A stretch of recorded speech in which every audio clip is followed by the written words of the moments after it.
10 பொருத்தங்கள் பார்த்து 9 கிரகங்களை வணங்கி 8 திசைகளை நோக்கி 7 மலையானை தரிசித்து அறுசுவை உணவை உபசரித்து 5 பூதங்களை சாட்சியாக வைத்து அன்பு, அடக்கம், பண்பு, பணிவு என்ற 4 குணங்கள் கொண்ட பெண்ணின் கழுத்தில் 3 முடிச்சு போட்டு 2 மனங்கள் இணைந்து ஒரு மனமாகிறதே, அதுதாயா திருமணம். அதுதான் திருமணம்.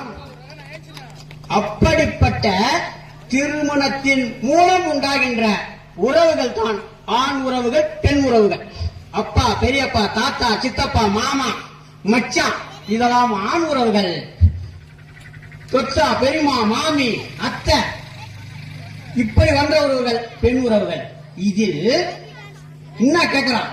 பக்தியிலும் பண்பாட்டிலும் சிறந்தவர்கள் ஆண்களா பெண்களா? வாழ வந்த சேலையா, வாழ்க்கை கொடுத்த காளையா? தலைப்பு புரியுதா? நமக்கு முதல்ல தலைப்பு தெளிவாயிடுச்சுன்னா கெட்டா இருக்கலாம். இதுல பண்பாடு முதல்ல. பக்தி கேட்ட அப்படியே பண்பாடு முதல்ல. அப்பனுக்கு பையன் மரியாதை கொடுக்கணும். கொடுக்குறானா அவங்க அம்மா சொல்லலாம், பாருங்க அந்த ஆளுக்கு சொல்லி வை, என் விஷயத்த அனாவசியமா கிராஸ் பண்றாரு சொல்லாமா? வாத்தியாருக்கு பையன் மரியாதை கொடுக்குறானா? வணக்கம் சேரணும். கொஞ்ச தூரம் போனவன போது பாரு லூசு சோசியல கம்மியா போட்டுச்சு. நானும் வாத்தியார் தான். பாடம் நடத்தீங்கன்னா டிஆர் வசனம் பேசின, அடித்தது மணி, முடிந்தது பணின்னு பையன் விட்டது சனின்றான். இப்படிலாம் மாணவர்கள் ஆசிரியருக்கு மரியாதை கொடுப்பது கிடையாது. அதே மாதிரி மனைவி கணவனுக்கு மரியாதை கொடுக்குறாங்க. அந்த காலத்துல எப்படி நம்ம கூப்பிட்டாங்க? சுவாமி, நாதா, அத்தான், இப்படிலாம் வந்துச்சு. இன்னைக்கு வீட்டுக்கார பேரிட்டு கூப்பிட்டுங்க. ஒண்ணுமே இல்லை. என் சம்சாரத்தை குமரேச காப்பி டீன்னு என்ன கேட்ட உலக, என்னடா கேட்ட?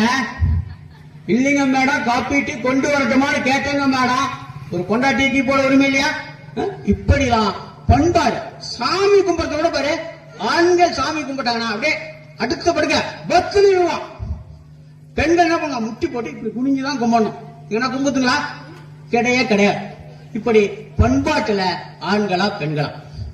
இப்படின்னு பக்தியில ஆண்களா பெண்களா? இதுல 2 பாயிண்ட் சொல்றேன்.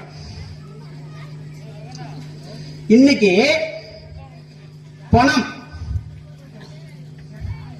நல்லா பாருங்க. கோவில்ல போய் பாருங்க, காசே கொடுக்கலனா ஐயரு திருநூற விசிறி போடுவார். சரியான ஜனத்துல நீ வந்தீங்கன்னா மூகல கண்ணெல்லாம் திருநூறு இருந்துச்சுன்னா நீ ஓசியில சாமி பார்த்தன்னு அர்த்தம். 10 ரூபாய் எத்தினிட்டு கட்டி கிட்ட வரும். 50 ரூபாய காமி ஐயரே உண்ணாண்ட வருவார். 500 ரூபாய் காட்டி பாரு, மூலஸ்தானத்திலே விட்டுருவார். 5000 ரூபாய் கொடுத்து பாருங்க, சாமியே வீட்டாண்ட வருங்க. வரும். கோவில் திருப்பதி விட பாருங்க, 300 ரூபாய் கொடுத்து டிக்கெட் வாங்கினீங்கன்னா பிரகாசமா நின்று பொறுமையா பார்ப்போம். ஓசியில குடோன்ல தங்கிட்டு போனோம்னா சாமியா பார்க்க மாட்டான். ஜெகண்டி